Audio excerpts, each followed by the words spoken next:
Bright and early Thursday morning. The time now is 6 a.m. A very good morning to you and welcome to the Thursday edition of Kusile Breakfast Show right here on Eswatini TV. Thank you so much for choosing to start your day with us. We hope that you're going to enjoy the next 2 hours of the show and the conversations that we're going to have here today. Of course, I am joined by my co-host, Sifiso. How are you doing? Feeling excited. I'll tell you that much. We just enjoyed a commercial, an ad really, for the Read Dance Chiseloni edition, and it officially starts tomorrow, the 3rd of this month. That's where my excitement is. I'm from the Chiseloni region myself. Big weekend. I cannot wait to drive down to the south side of the Chiseloni region and drive through the Gekemangana Road, which is very beautiful. But you're excited for the weekend. I'm sure Mbali Regiment is just as excited. For sure. Temperatures are looking good, particularly for the main day, which is going to be on Sunday, 13 to 28 degrees Celsius. So things are looking up in that regard. Cannot wait for the weekend, which officially begins tomorrow. But the week is not over. We're still discussing important issues happening around the country. And, yesterday kicked off Cyber Security Awareness Month, which is October. But we want to be honest, cybersecurity is no longer just an IT issue. It's a daily survival skill. So from mobile money scams that we have seen, hacked social media accounts, phishing links in WhatsApp groups, to corporate ransomware, the threats are really, really real and they're escalating every day. So this morning we want to talk to Manager of Cybersecurity at Esicom Nogutula Hlope to unpack how safe Eswatini truly is in this digital space where our biggest vulnerabilities lie and what it's going to take to build a cyber resilient nation. That conversation in the next 28 minutes here on Kusile Breakfast Show. Good morning. Also coming up on the show today, for years farmers have faced the relentless pressures of climate change, pests and diseases, and the struggle to just access lucrative markets. But through a strategic partnership between the EU, the FAO and the Southern African Development Community, Eswatini has been part of a regional effort known as STOSA, that is support towards the operationalization of the SADC regional agricultural policy. Now, phase 1 of the project, STOSA 1, that is, brought tangible results. Better agricultural information systems, quicker responses to cross-border pests and diseases, and breakthroughs in meeting international trade standards. Now the journey continues with STOSA 2, now launched in the kingdom and designed to be more climate-focused. It promises to transform agriculture into a sector that is not only productive, but also resilient and sustainable. Though, what does this really mean for Eswatini? How will the gains of STOSA 1 be expanded under STOSA 2? And most importantly, how will the farmers themselves experience the impact? Principal Secretary in the Ministry of Agriculture will answer these questions for us at exactly 7:30 a.m. right here on the show. 4 minutes after 6, you're watching Kusile Breakfast Show. We have our paper run per usual. We'll look at the Eswatini Observer first and then the Eswatini Daily News.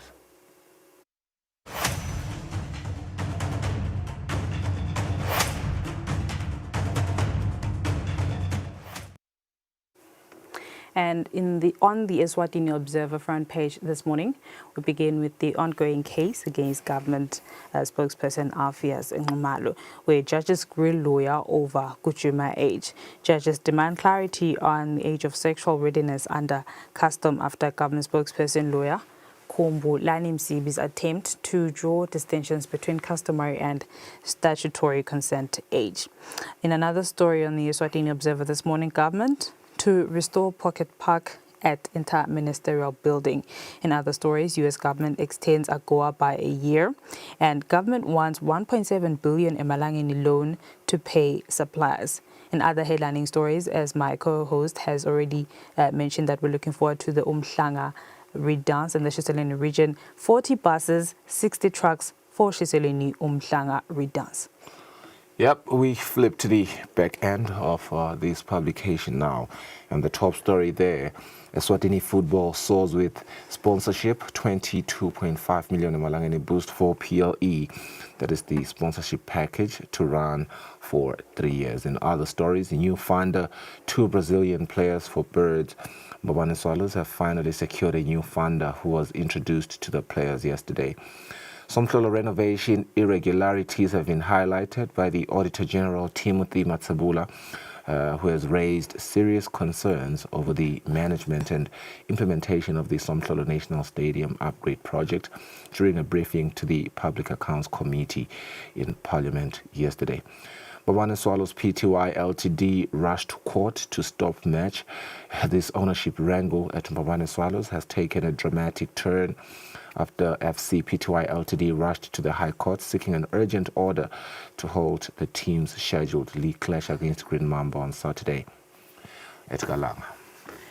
In other headlining stories on the Eswatini Daily News front page this morning, the Eswatini Water Services Corporation came under fierce attack in the House of Assembly as legislators criticized the parastatal for its high salaries, expensive staff uniforms and sleek motor vehicles, while Eswatini continued to endure rising water tariffs for access to the essential service. In other stories, Eswatini seeks over 464 million emalangeni loan for youth to bolster job creation. In another story, fresh parley storm over recycling of faces in parastatal boards. Another headline, UNESWA Luyong Enactors team returns from the Enactors World Cup that was held in Thailand. 22.5 million Malangeni for the Premier League this season. That is the Premier League of Eswatini, which has agreed on an improved new 3-year sponsorship package that will see the 2025-2026 edition sponsored to the tune of 7 million Malangeni, courtesy of MTN Eswatini. New sponsor for National First Division was also unveiled, while Owadu praises Orlando Pirates' unity after victory over TX Galaxy. And those are just some of the stories we're waking up to this morning. We'll go for a break. After that, our first bulletin for the day in Siswati.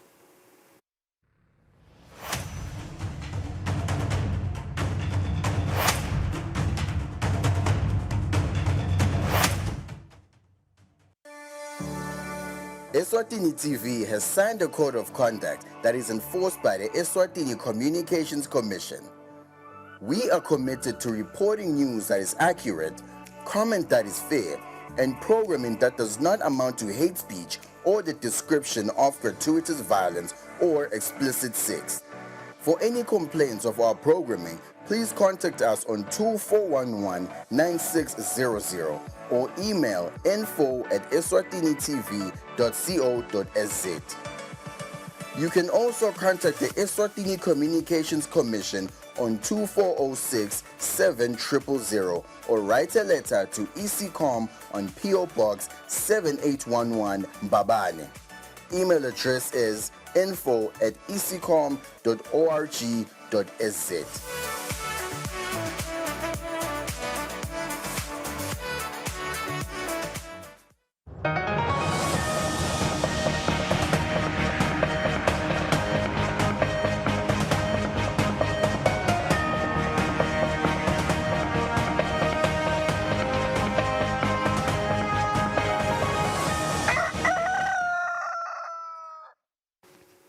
Ngiphinze ngivusele ngwalimhlenati tindzaba tekucala lisuku. Indvuna yelitiko letempilo seyisukumisa umkhankaso yokwatisa kabanti ngamdlavuza yamabele kule nyanga yemphala.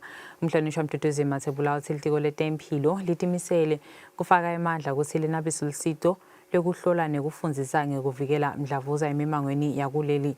Imvuna ithi munyenti umfutho uhulumende lawufakile njengoba mdlavuza sewuyalashwa kuleli. Indvuna ivete lokhu nayisukumisa lomkhankaso ekolishi lececesha emaphoyisa. Lo mkhankaso lotawuchubeka inyanga yonke ya-October uhlose kukhuthaza sive ukuthi sihlole imdlavuza ikakhulu loyo wemabele. Lo mkhankaso-ke lona usukunyiswa njalo ngeminyaka uniketa tinhlelo tekuhlola nekufundzisa mdlavuza wemabele ngephansi kwesicubulo lesicukutela sive ukuthi sitihlole njalo njalo. Isukumisa lo mkhankaso indvuna yelitiko letempilo umhlonishwa Mduduzi Mathebula lithi-ke live lakangwane seliyamlapha mdlavuza noko-ke kusasele ukuthi linikede lusito lokumshisa i-radiation lokuyintfo leseyibanjwe ngumtsetfo lomele ukuthi-ke uphasiswe ephalamende. Uhulumende sekuningi lakwendile nalakwendako kuqiniseka ukuthi sive sisitakala malula siphinde sisitakale ngesikhathi. Silitiko-ke letempilo sitimisele kufaka emandla kokuthi kusitakale lonke eliswati ngendlela lelula naledvutane lapho lihlala ngakhona.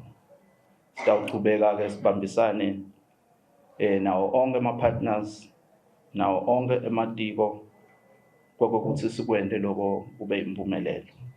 Umphathi wemaphoyisa Vusman Masango uthi umbutfo wemaphoyisa utawuchubeka nekwesekela tinhlelo tetempilo. Siyathemba ukuthi anigcini minister ukuthi akithi our hands are always open.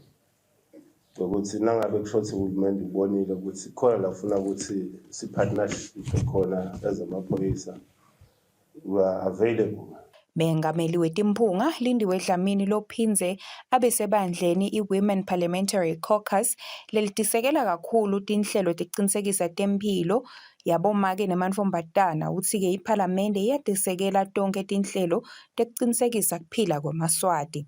It's the Parliament, we will continue to stand with His Majesty's government. We will continue to stand with donke the EMA programs labakhona lenda nje impilo emaswati ibe ngcono. Vuvu Madonsela lobeka lashelwa mdlavuza lo sekelwe kakhulu ngumndeni wakhe uthi-ke litiko letempilo kufanele lenabise kufundzisa abantu ngamdlavuza ikakhulu emimangweni. Lendzaba ifikele emakhaya ngoba sigcwelene kokuthi siyaloywa.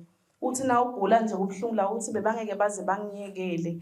Uhambe vele uyofuna lisito lena ufika bafike bakutshele ukuthi vele zibalo uyakuloya nawe uthembe lokho ahambe mdlavuza uthi na ufika esibhedlela ukhanze ukuthi sekuncane labangakusita ngako vele mdlavuza sohambile.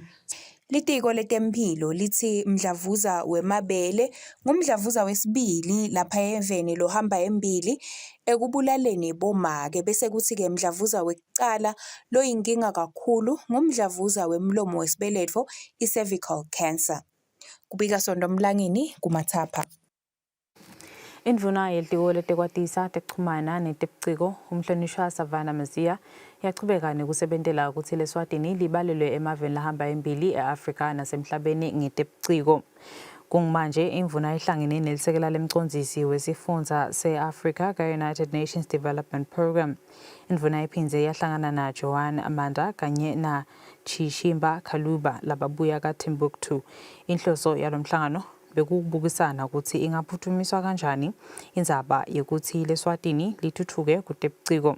Lokunye lokubukiwe indzaba yokuthi insha yaseSwatini ingasitakala kanjani ukuthi icijeke likhono letebuciko kwakheke ematfuba emisebenti tekucubungula kwaphindze kwabukwa nehlelo lwe-Government in Your Hand nekuthi lungathuthukiswa njani lulethe intuthuko.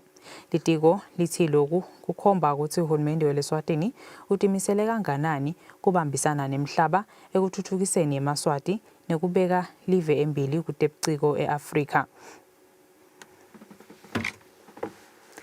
Ngakulokunye indvuna yetekuchumana tekwatisa nebuciko umhlonishwa Savannah Maziya ihlangene nelisekela lamengameli wabohulumende kaGugu Cloud Karan Abatia.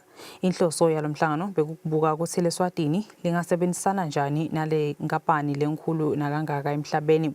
Tinkhulumo temvuna naBatia tifike ekutheni tebuciko tingasita njani ekuthuthukiseni leSwatini. Tingoni letinye letibalulekile letibukwe yindvuna na lelisekela lamengameli nguleto letifaka ekhatsi ukuthi kube malula kokuthi bantfu batholane ngetebuciko lapho bakhona khona pheceleti National Digital Addressing System. Luhlelo lwe-e-government kusebenzisa i-Google Workspace kahulumende kuze kusebenteke ngendlela letawusita sive kangcono. Lokunye lokukhulunywe ngako indzaba ye-AI kugcina lwati ku-cloud, kuvikela lwati kanye nekubuka buciko lobusha. Lo mhlangano ubanjwe eNew York lapho indvuna beyawungenela umhlangano wakamhlaba. Live laKangwane ehlelweni lwetekulima lakaSADC ehlangothini lelibuke imigomo likhonile kwakha inhlelo letimbalwa letifaka ekhatsi luhlelo lolusita abalimi ukuthi bakhone kubona imikhicito labangayilima ngekwetindzawo tetimakethe kanye netidzingo temkhicito. Mabhalane lomkhulu etiko letekulima Simelane uthi lokhu kuba imphumelelo ehlelweni lokucala noma ke kwaba imphumelelo ehlelweni lokucala lekwesekela kwaloluhlelo iSADC Regional Agricultural Policy. Simelane uthi live laKangwane kumanje lisahlela kubukisisa ukuthi ngutiphi tingoni tetekulima letidzinga kuqiniswa esigabeni sesibili saloluhlelo. Live laKangwane liyingcenye yemave esifundza leSanders ne-Afrika lanikete umsebenzi wekusungula tinhlelo letawuveta ukuthi live lingakhona kudondla kanjani. Lolu hlelo latiwa ngekuthi support towards the operationalization of SADC Regional Agriculture Policy. Litiko-ke letekulima lesekelwa yinhlangano yakamhlaba yetekudla kanye-ke nenhlangano yemava labamhlophe ukuthi likhone kuhlanganisa nekucecesha labo labatsintsekako esigabeni sekuhlanganisa lolu hlelo. Mabhalane lomkhulu etiko letekulima Simelane uthi live nalingasukumi litawuchubeka nekuncika ekuthengeni ukudla ngaphandle. Live has always been focusing ekutheni lama farmers asitakala kanjani ku farmer development. Sikubambile ke lokho kakhulu vele kangakube noma ungabuka nema funds leseswa establishile sawakha akhomba lokho ukuthi siyafuna kubona abalimi ba develop abaya embili. Live lakithi lincane nalilincane le live leli nasithi nje siyeva ukuthi kushode maklabishi. Tawusukuma lonke liswati yolima liklabishi emva kwaloko in 3 months time maklabishi agcwele lonke live asisati ukuthi seswahandlisha sithini. Kuloko ke sifune indlela yokuphuma sayakha sa developer i-agricultural information system. Leyo ke isho ukuthini itawu recorder iregister onke ama farmers esinawo eveni kule system so ungakhona nyalo ukuthi yini mhlambe i-commodity le shodako eveni.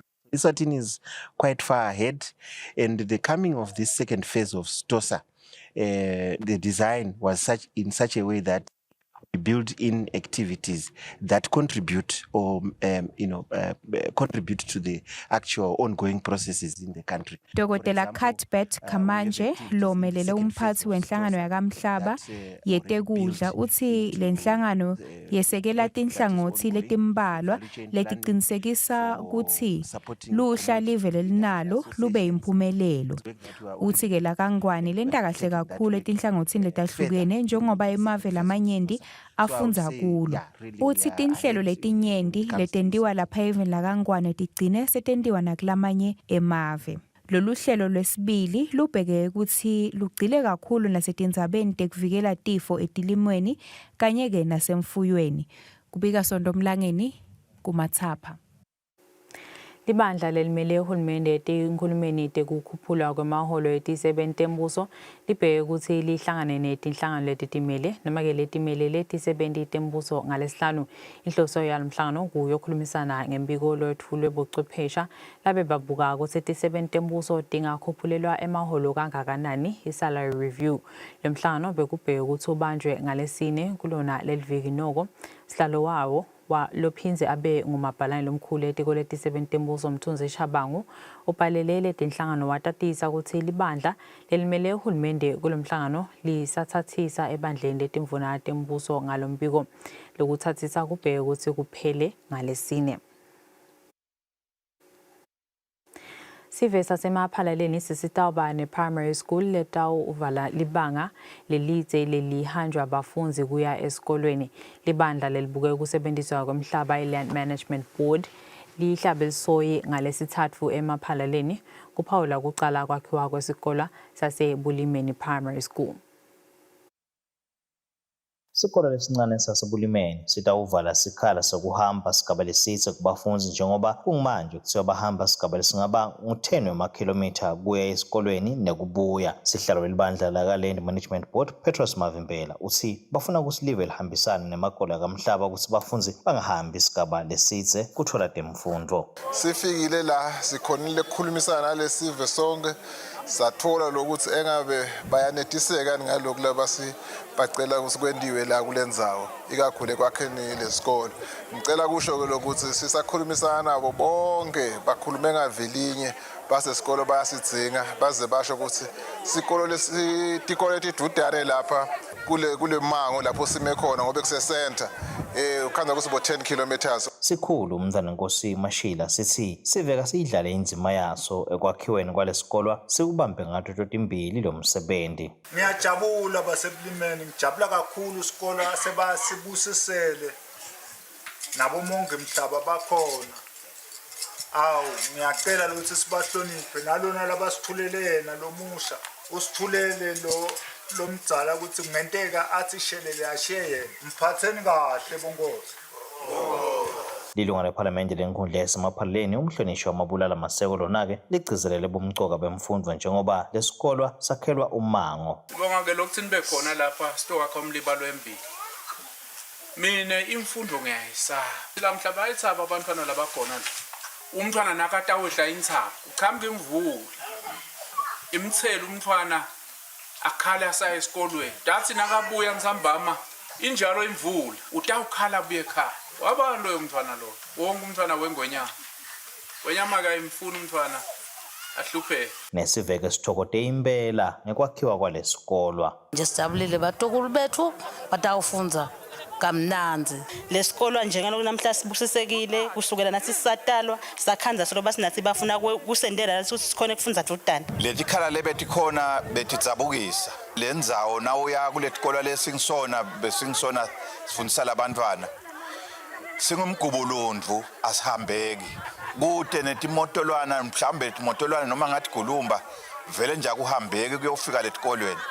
Lesikole ke sitawakhiwa micro projects ayitekwa-ke indzaba yemgwaco lomubi kulendzawo njengoba akuhambeki netimoto tiyasokola. Lobika kungiyani Msibi ngisemaphalaleni.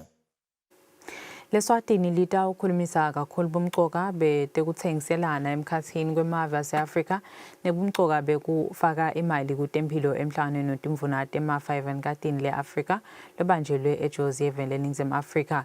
Lokhu kuvete indvuna yetemafa umhlonishwa neWorkenberg lengosihlalo kulomhlangano i-Specialized Technical Committee of Ministers of Finance lesikhulumisene naye angakahambi kuyawungenela lo mhlangano. Indvuna iyaveta ukuthi kulomhlangano batawubuka ukuthi emave ase-Afrika angenta njani ukuthi akhulise imali yetempilo kumaphakelo njengoba lamaningi afaka lokubalelwa ku7.5%. Umhlonishwa uthi uma tempilo tithikabeteka lokhu kunemthelela longesimuhle emnothweni welive. We are looking at how can we better fund our health. At the moment, we have the budget declaration, which says that about 15% of your budget should be for health. At the moment, the average is about 7.5% that our governments on average are taking of their budget and putting towards health. Eswatini is 10%. 10% of our budget goes towards health. So we're better than the average, but we are not at the 15% like is required. Indvuna ichubeka ithi siphakamiso se-Abuja Declaration siyachaza ukuthi emave ase-Afrika kufanele afake lokungenani 15% kutempilo kumaphakelo. Uthi leSwatini lifaka 10% lelifise ukuthi limkhulisa afike ku-15% njengekusho kwe-Abuja Declaration. Indvuna iphindze yaveta ukuthi lokunye letakuveta njengasihlalo kulomhlangano indzaba yebumcoka bekucinisa tekutsengiselana kumave ase-Afrika lokutawudlala indzima lenkulu ekuthuthukiseni iminotho yalamave kanye nasekwakheni emathuba emisebenzi. Lobikako Nelson Dlangamandla nginavuma inkosi Nzinisa eMbabane. Indvuna yelitiko letemabhizinisi nekutsengiselana umhlonishwa manqoba khumalo esihlelo lwekutsengisa impahla lesuka kuleli yeveni lemelika engabhadala umthelo yagowa selifike emaphethelweni. Umhlonishwa uthi live leSwatini kanye nelivekati le-Afrika lisalinze umbiko lotawuchamuka eveni lemelika lotawuchaza ukuthi lo hlelo lotawuchubeka yini.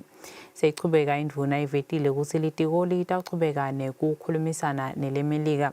Embikweni lothunyelelwe betindzaba indvuna iyaveta ukuthi nanome kuphela kwalo lo hlelo kutawuba nayo imithelela lengesiyo kepha kukhona lokuhle lokutana letinguquko njengobe tinguquko letinsha tekutsengiselana nale nemakeni lemelika lithi umkhicito losuka kuleli uye kulela live sewutawutheliswa 10%. Umhlonishwa uthi lona ngumthelo lomncane nacathaniswa nalamanye emave elivekati le-Afrika. Indvuna yethi lokhu kubeka live ethubeni lelingcono lekukhanga bosomabhizinisi labafuna ukuyawuthengisa eMelika kuthi bete kuleli. Indvuna inikete locina lokuthi noma-ke dolocina ukuthi lokuthi leSwatini lithelise 10% emkhicitweni longena eveni leMelika angeke ukuthi kabede kusebenta kwemafema etimpahla kuleli lekungwona lathengisa kakhulu umkhicito eveni leMelika. Eminyakeni lophelile emafema etimpahla athumela umkhicito kakhulu kuloyo wemali lebalelwa ngetulu ka-1 billion lothengiswe ngaphansi kwalesivumelwano sewuwonke. Litiko liphinze labikela sive ukuthi litaqhubeka libukele letinye timakethe lisebenzise African Continental Free Trade Area kutfola letinye tindzawo lapho umkhicito ungathengiswa khona. Imvuna ikhutsate tinkampani letitsenga kwati kabande ngalokuchubekako kulohlelo ukuthi titsintsane nemcondzisi wetekutsengiselana nalamanye emave Lungile Dlamini enombolweni leti 7606 3001. Inhlangano yabosomabhizinisi eBusiness Eswatini ithi ithemba ukuthi lesivumelwano sitawuphinze sivusetelwe. Umphathi walenhlangano Inathi Dlamini uthi sifiso sabo ukuthi uma sivusetelwa singakushinji ukuthi leSwatini lingabhadaliswa imithelo thite ngaphansi kwalesivumelwano. Litiko letemisebenti lemikhulu nekuthutha selisayine isivumelwano ehlangothini lwetindiza nelive lase-Angola.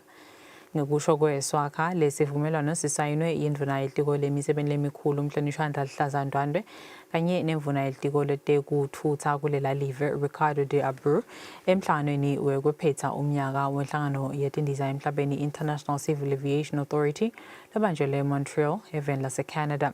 Lesivumelwano kubheke ukuthi sithuthukise tekuthengiselana emkhathini kwalamave lamabili kuphinze kungeteke lapho tindiza takuleli tingaya khona. yeSwakha ithi kusayina kwalesivumelwano kukhombisa indlela lamave lamabili latibophelele ngayo kusebenzisana kulohlangothi nekuthi lukhule. Libhentshi lemajaji enkantolo yemtsetfo sekelo litibuta kutsi ngeSiswati intfombatane ilungela nini kuya ecansini. Lamajaji lokulijaji Mamsi Dlamini, lijaji Bongani Dlamini kanye nelijaji Zonke Makakula bakusho lokhu ngesikhathi balalele isicelo salokhulumela uhulumende Alpheus Mfana Nxumalo lobekwe licala lekugagadlela emantfombatane lamabili langephansi kweminyaka lengu-18 budzala sekuthi-ke umtsetfo lolwa nekuhlukubetana ngetebulili kanye neludlame emakhaya SOTV Act awahambisani nempilo yebuswati. Intatheli yalomsakato Fortune Dlangamandla isihlanganisela umbiko ngalendzaba le kanye naletinye letendeke enkantolo lenkhulu.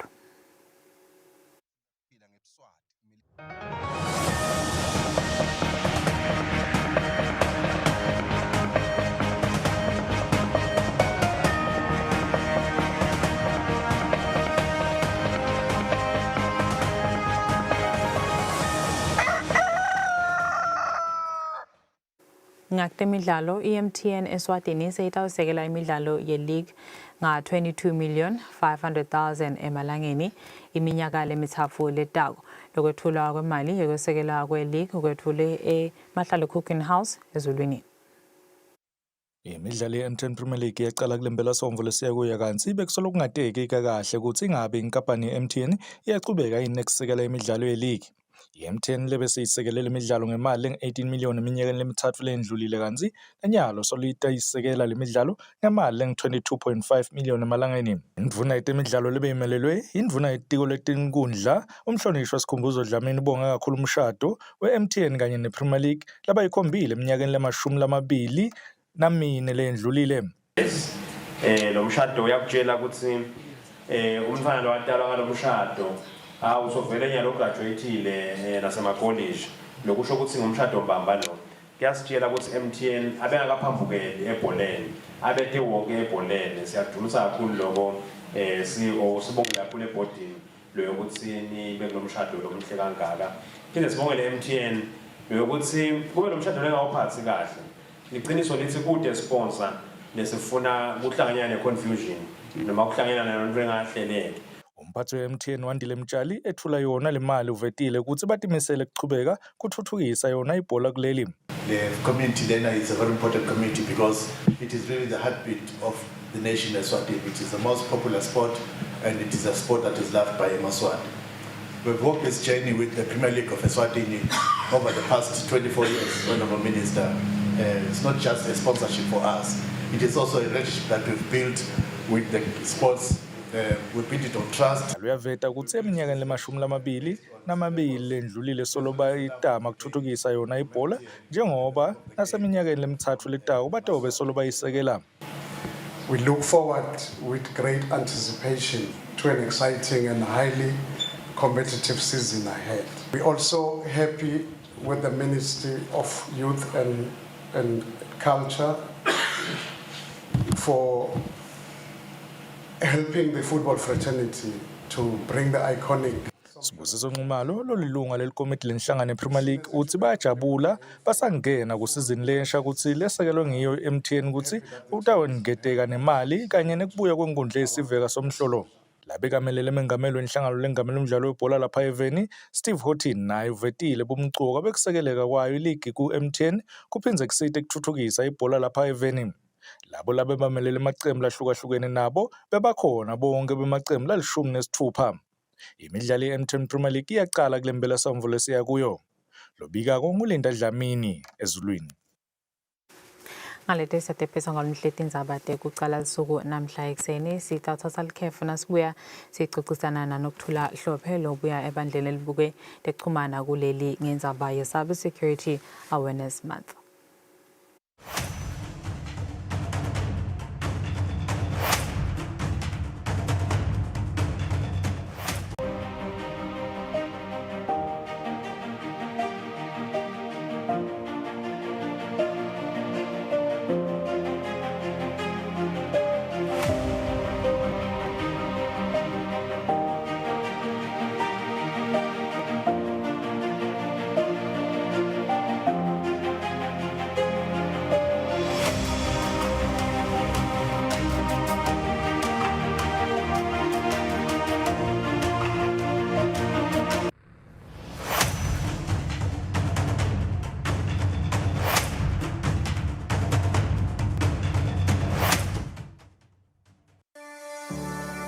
Eswatini TV has signed a code of conduct that is enforced by the Eswatini Communications Commission.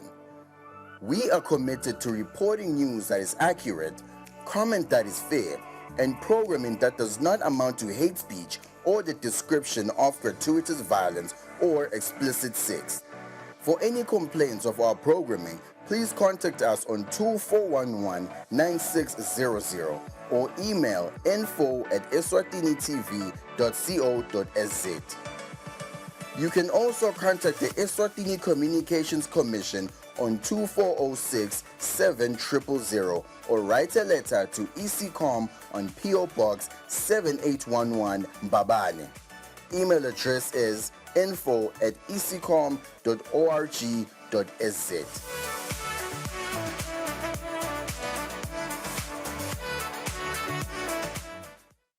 Kude lesinye isikhathi ngaphandle kwalesi.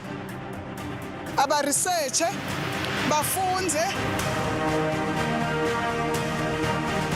Being risky means ukuthi nalokuwa kwayo kulula. Nathi kufuna senze ukukhicita lokusembili.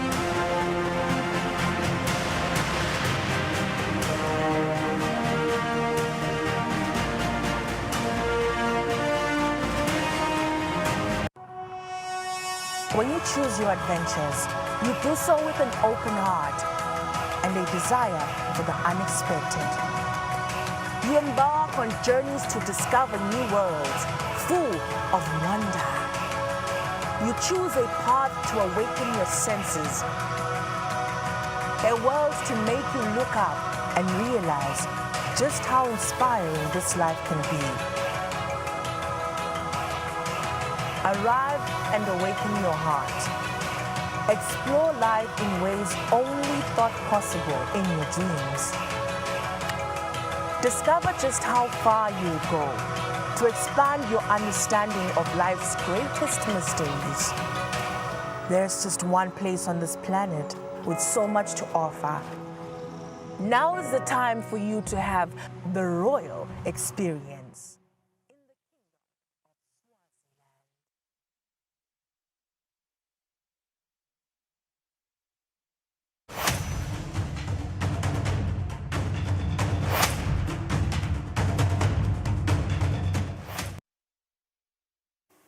Welcome back. 35 minutes after 6. Cyber Security Awareness Month kicked off yesterday, the 1st of October, and it's going to be the case during the course of the month. We want to be honest about the conversation, which is cyber security, which is no longer just an IT issue, but a daily survival skill, it seems, from mobile money scams that we have seen a lot happening in the Kingdom of Eswatini with Bofaqata. We've seen social media accounts getting hacked, term called phishing, which is, done through phishing links in WhatsApp groups, to corporate ransomware. All big threats that are real, and they continue to escalate. So this morning, let's talk to the Assistant Director of the Cybersecurity Department at the Eswatini Communications Commission, who is going to unpack how safe Eswatini truly is in this digital space. Her name is Nokuthula Hlophe. She joins us via our Zoom video link. A very good morning to you, Mabeng. Thank you so much for your time. An important conversation, and certainly one that you want to have for the rest of the year, really, but I suppose the focus and the lens is on it this month in particular. Let's start by setting the scene as I welcome you to the show. Let's humanize cybersecurity. People think it is a tech problem, but what does it actually mean for the average citizen in the Kingdom of Eswatini? Good morning, Sfiso, and good morning, viewers. When it comes to cybersecurity, and a lot of people think it's a tech thing, it's no longer a tech thing. We use the phones to communicate. We use banking apps. We use so many things that the world has gone digital.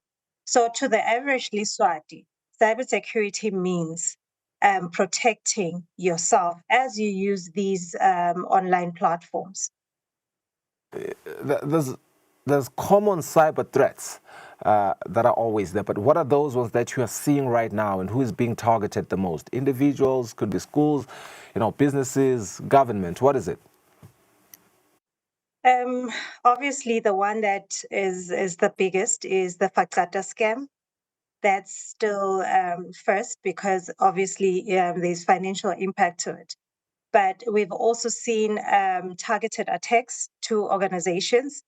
And I think the other one that's also prevalent is the cyberbullying. And the cyberbullying happens amongst adults, between adults, and also in the youth sector. So as we visit schools, because we go and we visit schools and we raise awareness, we're shocked by some of the things they do, the young people do. They even mask their accounts online just to bully each other. So it is a huge issue. It is a huge concern in Eswatini, because obviously the young people are our future. A big concern. I do remember the 15th of August, it was Police Day. We got a report that give or take 554 Fakata scams have been caught so far, amounting to millions and millions of emalangeni. And I think that speaks to how serious a concern this is. The idea around sensitizing people, I suppose, then becomes more important now more than ever. I want to understand, how we can all engage in that sensitization, because in Zabayatu Songas Namaswati, like you said, it affects every Liswati. Okay, the one thing I always say is that we shouldn't be, we shouldn't leave it to ESCOM or the police or the mobile operators to talk about these dangers, or the banks, or let's talk about cybersecurity. Let's talk about digital safety at homes, between amongst each other. Let that be the norm, subject that we engage in every day. The sad thing about it is these scammers, for an example, they change their tactics. So I won't know what tactic they're using now if you don't tell me, for instance. If you've experienced it, talk about it, go and report it. let us just talk about cybersecurity, and it just should become the normal language and everyday thing that we talk about. Let's talk digital scams and real cases, because we've seen from, SIM swaps to fake donation links, there are some most popular tricks that cyber criminals are using locally. What are those? Cyber, they change their tactics almost on a daily basis, but I think the one that's prevalent in terms of the scammers, now they're actually targeting people on WhatsApp. So they use the logo, the Royal Police logo, and then they've got, that name that you have on your WhatsApp account. It's written Royal Eswatini Police. And then they try to text you and try to scam you. And then they tell you that your number's been one of the scammers and so on and so forth. So that is the common one. So they use, authority to try and intimidate you or scare you into giving them your personal information. So they can call and say they are from MTN, and they've even got that tone, that mobile operator tone. So they just changed their tactics, but yes, now they are on WhatsApp. It's no longer just a phone call. They text, they will WhatsApp. So that's very common. And they always position themselves as people that are concerned about you. Sometimes they look for your most vulnerable situation in life. I think one shared a story that they said, do you still have that daughter of yours that was looking for a job? And coincidentally, that person really had a daughter that was looking for a job. And so it was easy for the victim to believe the perpetrator. It's crazy. But I do want to ask you, can you share a real life Eswatini case that shocked even you, really, really shocked you? I wouldn't say shocked me, but saddened me.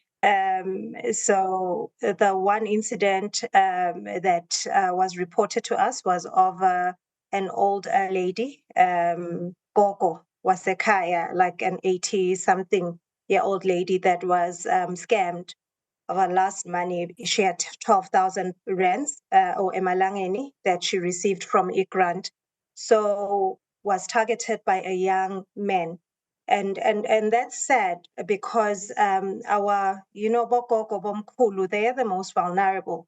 And because as a Maswati, we tend to trust each other. Trust is something that comes easy.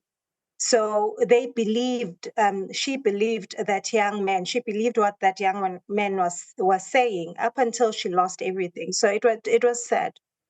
I think that for me, when you lose the last money that you have and you have no other means to actually get that money back, it is sad, or earn that money, it's sad.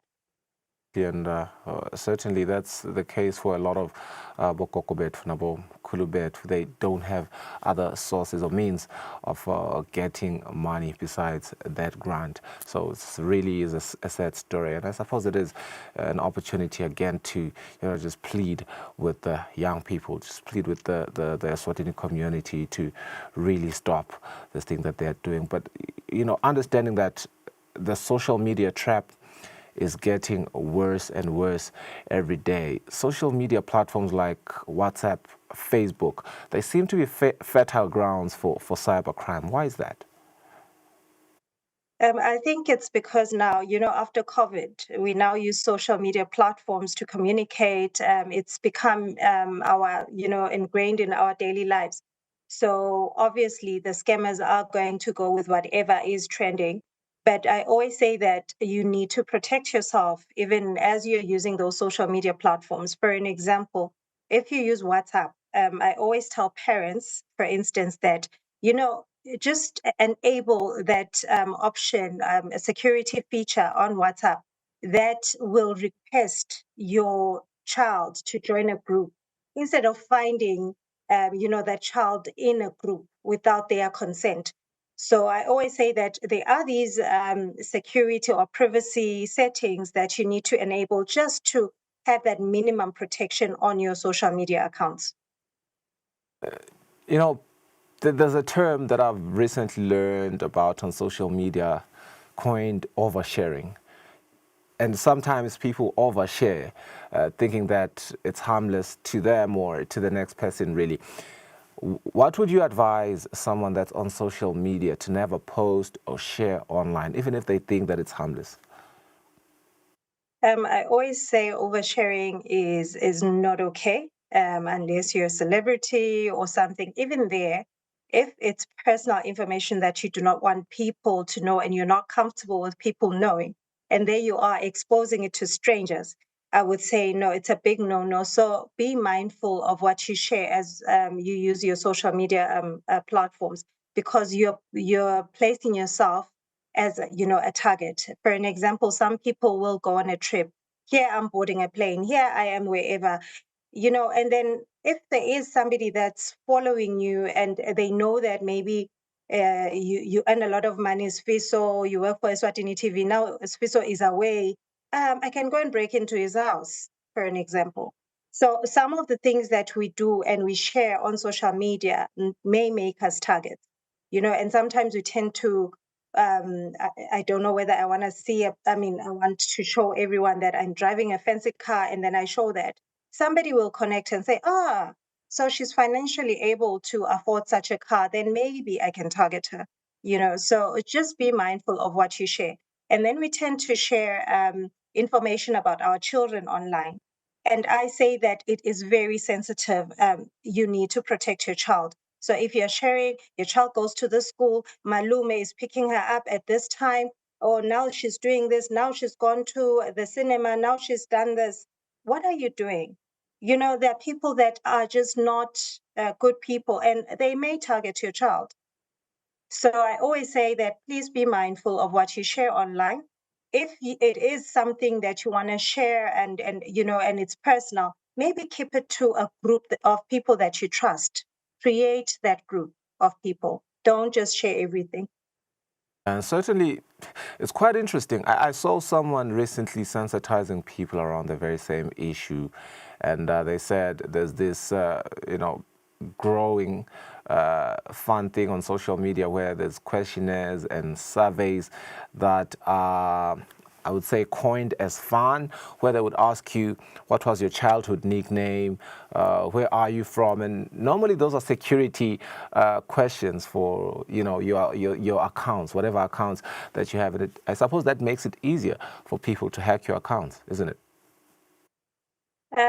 Okay, so we do have the security questions where, a social media platform will ask you just to verify that you are who you say you are. It's another layer of security. However, when you go onto social media and there are all these games, maybe I've gained weight and then I go into the site and then it's talking about weight, then it will ask me, where was I born? Why do they know where I was born? I'm accessing this thing for weight purposes. And they'll ask me, what time was I born? All sorts of things. So that's social engineering. That is what we call in our terminology. They are trying to gather personal information about you. And the next thing, you will see pop-ups or adverts, that sort of like gravitate to the things, or they talk about Eswatini, they talk about Mbabane because I was born in Mbabane, they talk about this, and so on and so forth. So I always say that just be mindful, even with the surveys, even with the games, even all these things that are on social media, be mindful of what you actually share. If it is something that has nothing to do with weight and I'm sharing when I was born or where I was born, why am I sharing all of that? I wanted to talk about corporate and institutional readiness. Yes, we haven't really had a lot of cases where institutions have been hacked or anything like that, but I do want to understand, just from your studies that you guys conduct as SECOM, and perhaps just your eye study, are Eswatini businesses, especially the SMEs, ready for cyber attacks, or are we just sitting ducks? Okay, I can't really say much, but when it comes to the corporates, the big organizations, they are ready. So what we've been trying to do, just to sensitize and raise awareness about cybersecurity, and just to say that cybersecurity should be part and parcel of everything that you do in business. We hold workshops and we try to teach people, and we try to so that they are able to see what the impact of maybe hacks can have on their organizations. So we do have workshops from time to time. And Sfiso, I must say that the reason why maybe we haven't heard of organizations getting hacked or even SMEs getting scammed is because people don't want to report. I think they feel like it's an embarrassing thing if I've been scammed or if I've been hacked, there's reputational risk. So I will not go ahead and report. And yet it is a criminal offense. So you need to report. And yes, we will do, what we need to do to investigate and assist you where possible and work with the police to actually resolve that. So I don't want us to even think that it doesn't happen. It happens. Yeah, I will say that. It's just that organizations don't report, yes. So we are trying to say that come forward, report the incidents. Let's talk about it. If you need assistance in terms of capacity building, then yes, we will assist where possible. If you need assistance in terms of a service provider that can assist, we may guide you the right way. So it is important for organizations, even for SMEs, not to ignore cybersecurity. They've been scammed. I'm sure some of them have been scammed, but they haven't come forward. They've been hacked. They haven't come forward because they just say, we'll resolve it internally. Nobody needs to know because of reputation. So yes, I'm encouraging reporting. I think in the grand scheme of things, that reputational risk, what happens is the inverse, where the whole SME industry or institutional industry becomes at risk, where this whole thing can easily get prevalent and other people can easily become victims because you didn't report. And yeah, I'm with you there. People should report. But I want to ask you, what is the Commission doing to ensure critical sectors like banking, telecoms, and education are secured? Okay, so the one thing that we are actually doing, obviously, we raise awareness, we try and sensitize, but we also, I think about 2 years ago, we're going to do it again soon. We went with a group of technical people from the critical sector to participate in what we call a cyber drill. So the cyber drill sort of like capacitates our technical people to respond to cyber attacks, because I always say that it is not a process of when if I'm attacked, it is, you will be attacked.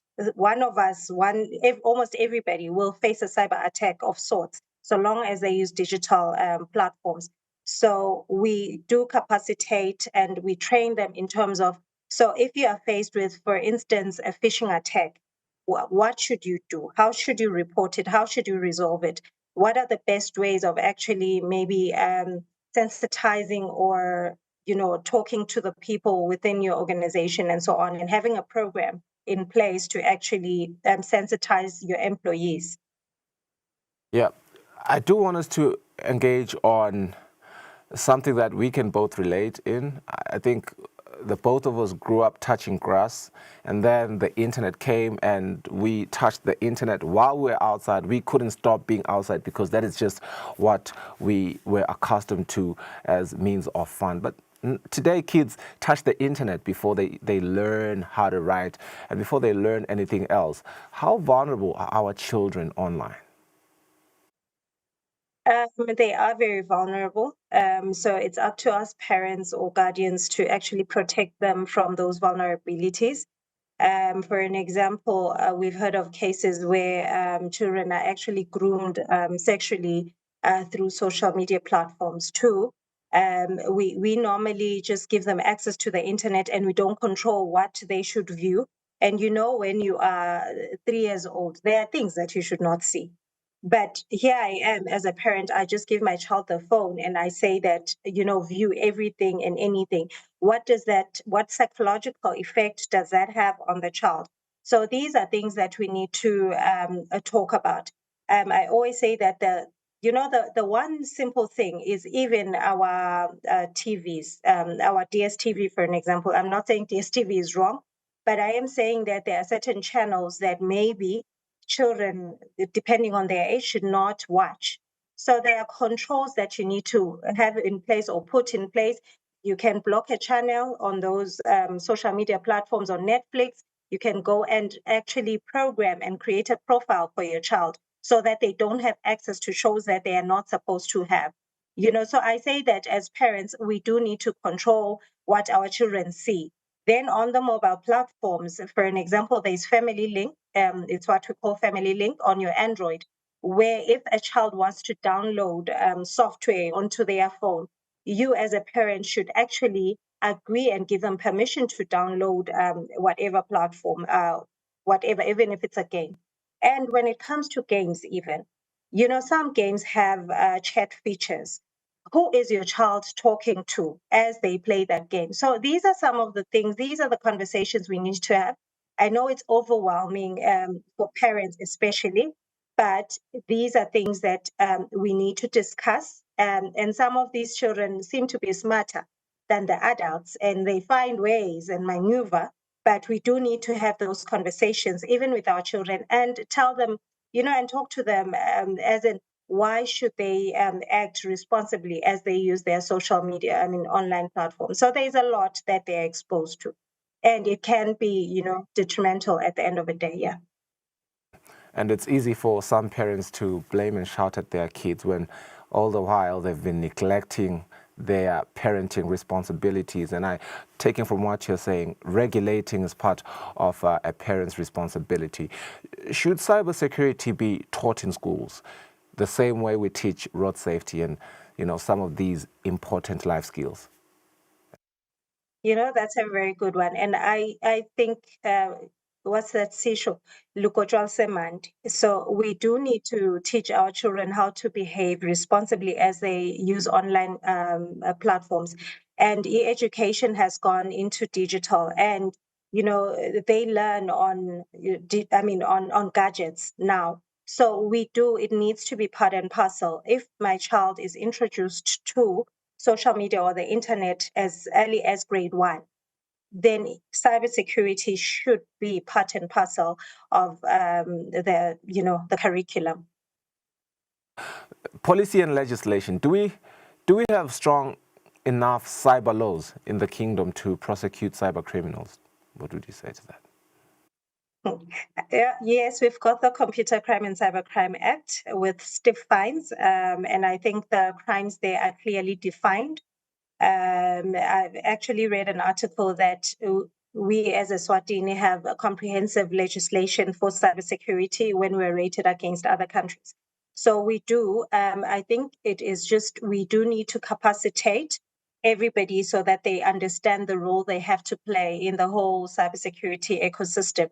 In terms of our judiciary needs to be capacitated enough to handle cybercrime and prosecute cybercrime. And even our police, for an example, they need to be able to investigate in the cybercrime kind of route, instead of thinking of crime the way it used. Well, it still happens in a physical form, but now you have digital evidence, and you have to handle digital evidence in a certain way. So we are doing a couple of things to actually capacitate judiciary, law enforcement to deal with digital evidence, preserving it, and actually presenting it in court. So our laws are comprehensive.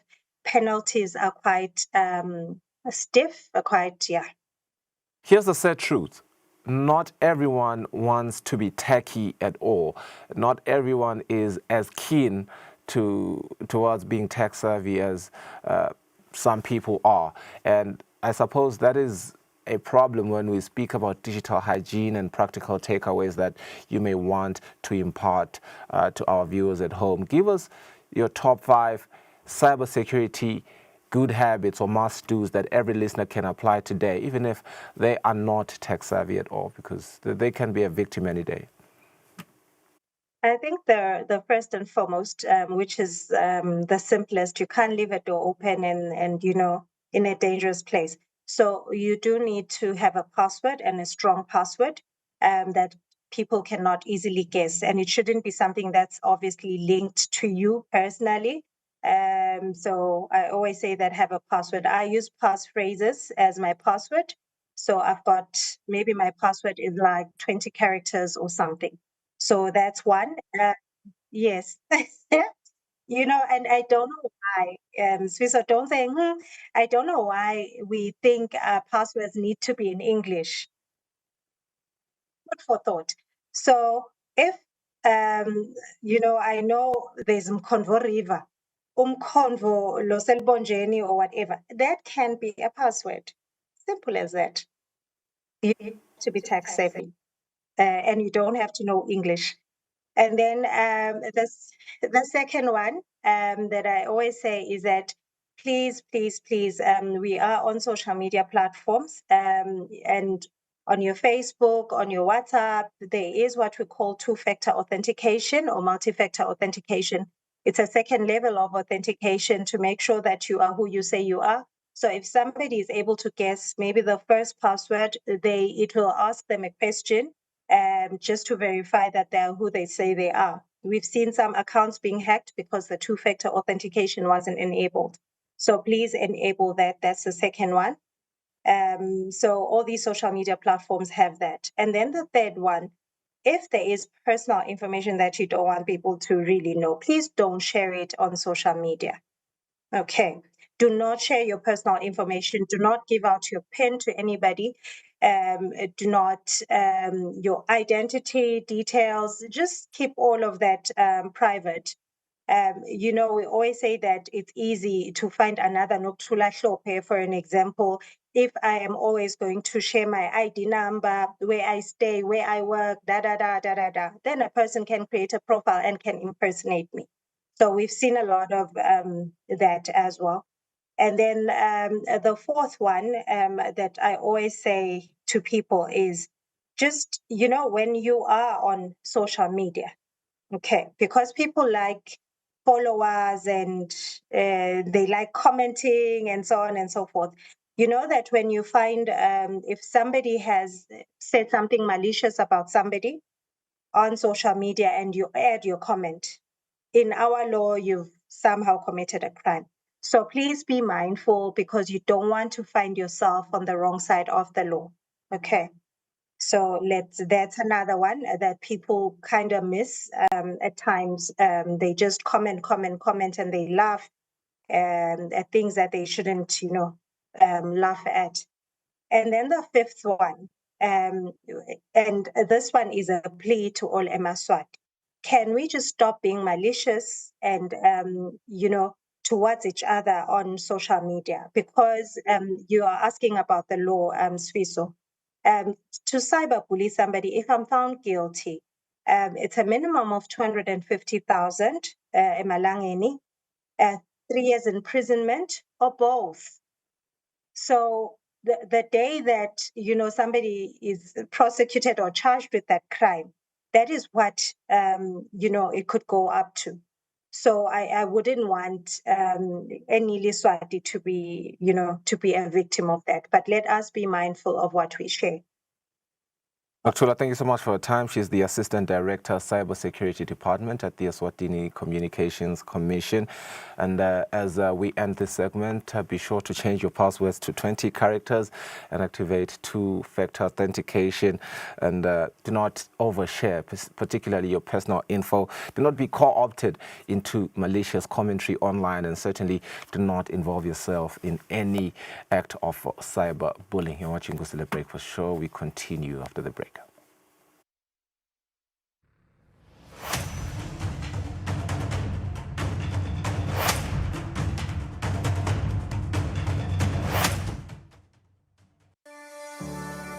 Eswatini TV has signed a code of conduct that is enforced by the Eswatini Communications Commission.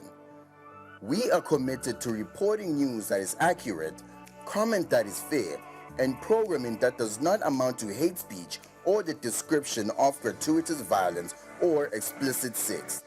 For any complaints of our programming, please contact us on 2411-9600 or email info@eswatinitv.co.za.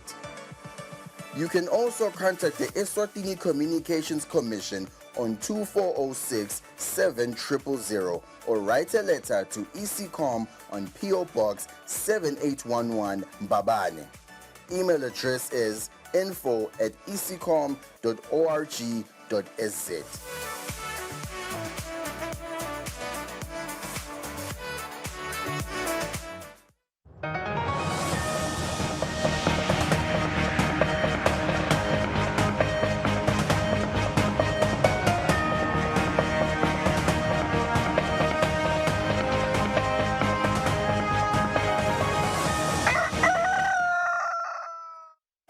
Our English news now. Health Minister Mduduzi Matsebula launched the Breast Cancer Awareness Month, where he said government is committed to increasing cancer screening services and bringing them closer to the people.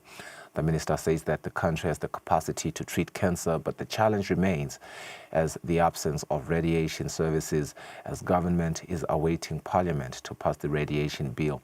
This is after which radiation treatment will be available. The minister made these remarks at the Police Academy during the official launch. The Breast Cancer Awareness Month, held under the theme Thrive 365 Days, seeks to encourage people to screen for all types of cancers. This year's launch was held at the Police Academy, where various health services were showcased and mobile screening trucks were stationed. The Minister of Health, Honorable Mduduzi Matsebula, says government is committed to increasing cancer screening services and bringing them closer to the people. Eswatini has made remarkable progress in cancer control through the Ministry of Health and our dedicated partners.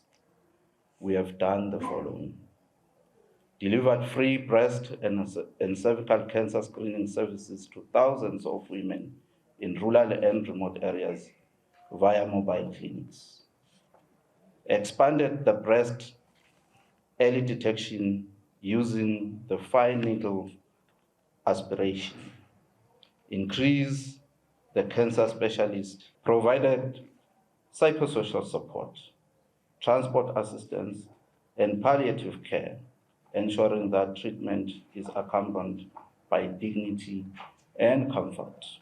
The National Commissioner of Police, Vusimanoma Masango, says the police service is not just a partner to the ministry, but is also ready to join hands in the fight against cancer. This collaboration speaks to the truth that health is not only a personal matter, but a national security imperative. A nation is strongest when its people are healthy, and we as a law enforcement agency are no exception. Senate President Lindiwe Dlamini, who is also part of the vibrant Women's Parliamentary Caucus, reiterated Parliament's support to the Ministry of Health on issues affecting the well-being of eMaswati. It's the Parliament. We will continue to stand with His Majesty's government. We will continue to stand with donke the EMA programs labakhona lenda nje impilo eMaswati ibe ngcono. Cancer survivor Vuvuma Donsela, who spoke on the support received from her family, urged the Ministry of Health to intensify community education. Lenzaba ifikele emakhaya ngoba sigcwelena ukuthi siyaloywa. Uthi na ugula nje ubhlungu la uthi bebangeke baze bangiyekele. Uhambe vele uyofuna lisito le na ufika bafike bakutshele ukuthi vele zibani uyakuloya. Now Madonsela says many people still believe that cancer is caused by bewitchment, a myth that leads to delays in seeking medical attention until it is too late. Breast cancer remains the second leading cause of cancer-related deaths among women in Eswatini after cervical cancer. Reporting Sondomlangeni, Matapa.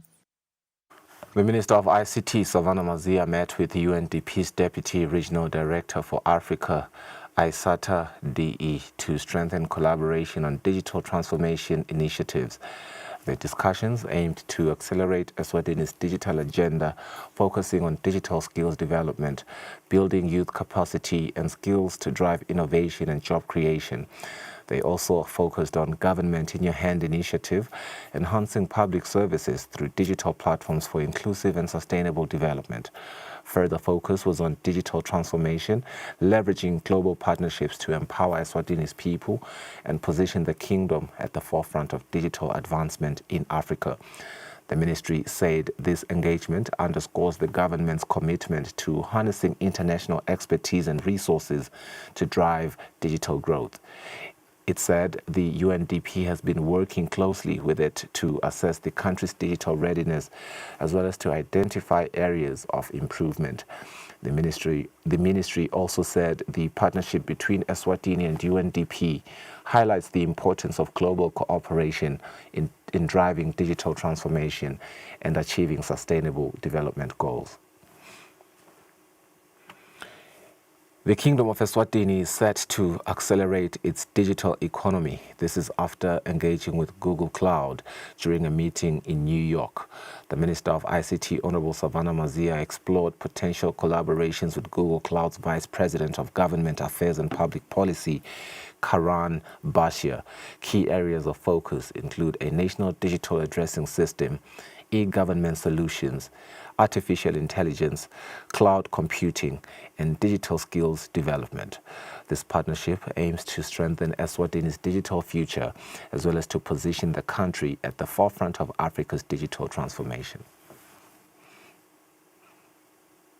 The Kingdom of Eswatini, through the implementation of the support towards the operationalization of the SADC Regional Agriculture Policy, has developed an information system that will enable farmers to access markets as well as to determine what to grow and when to grow it.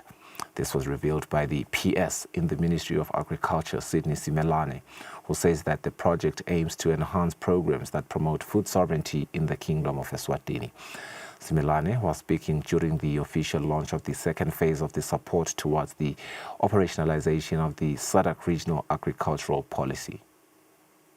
The Kingdom of Eswatini has officially launched the second phase of the support towards the operationalization of SADC Regional Agriculture Policy, which is a project designed to strengthen agricultural systems, improve food security, and enhance regional trade in Southern Africa.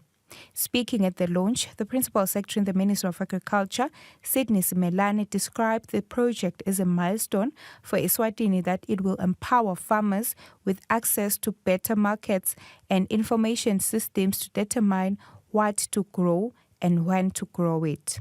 Live has always been focusing ekutheni lama farmers asitakala kanjani ku farmer development. Sikubambile ke lokho kakhulu vele kangakube noma ungabuka nema funds leseswa establishile sawakha akhomba lokho ukuthi siyafuna kubona abalimi ba develop abaya embili. Simelane explains that agriculture remains central to Eswatini's economy and livelihoods, but farmers continue to face challenges such as climate change, pests and diseases, weak value chains, and limited access to market.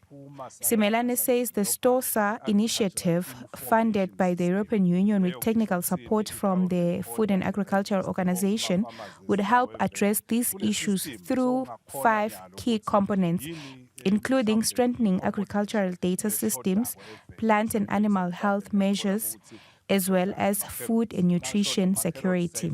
FAO Sub-Regional Coordinator for Southern Africa, Dr. Patrice Dalla, represented by Kobet Kamanje, commended Eswatini's effort, saying the country is performing well in aligning its agricultural programs with regional policies.